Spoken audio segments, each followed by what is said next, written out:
وكما أن الدول الإسلامية مختلفة في مواقفها تختلف كذلك شعوبها، فنراهم منهمكين في التحليل منشغلين بالتعليل. فمن الناس من يرى أن المقاومة قامت بمغامرة غير محسوبة، ومنهم من يصفها بأنها خطوة متهورة غير مدروسة، ومنهم من يقول المقاومة هي التي بدأت وهي التي على أهلها جنت، ومنهم من يقف على الضد من ذلك الموقف فيصف ما حدث بأنه عمل بطولي مشرف، ويتهم من يقول غير ذلك بأنه عميل صهيوني مزيف. وهكذا يلمز بعضهم بعضا ويسب بعضهم بعضا وينشغل بعضهم ببعض وينسون ما هو واجب عليهم وفرض. يا إخواننا في كل مكان من البلاد الإسلامية والعربية، ليس هذا الجدل الآن هو القضية الآن هي شعب يدمر بناؤه ويقتل أبناؤه وتغتصب أرضه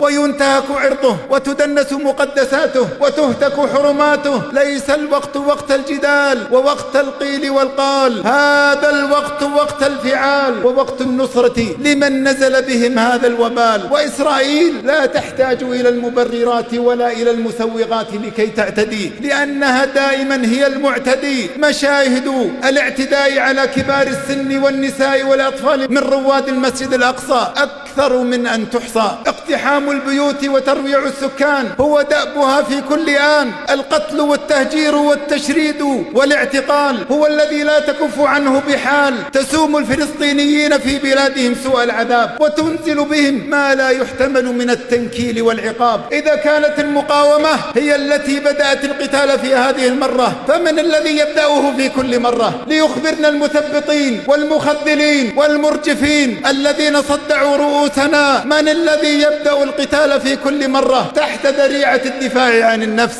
يا إخواننا في كل مكان، يا إخواننا المسلمين في كل مكان، واجبنا اليوم نصرة إخواننا بحسب الإمكان. لا يجوز السكوت عما يجري، لا يجوز لنا أن ندير ظهورنا كأننا لا ندري.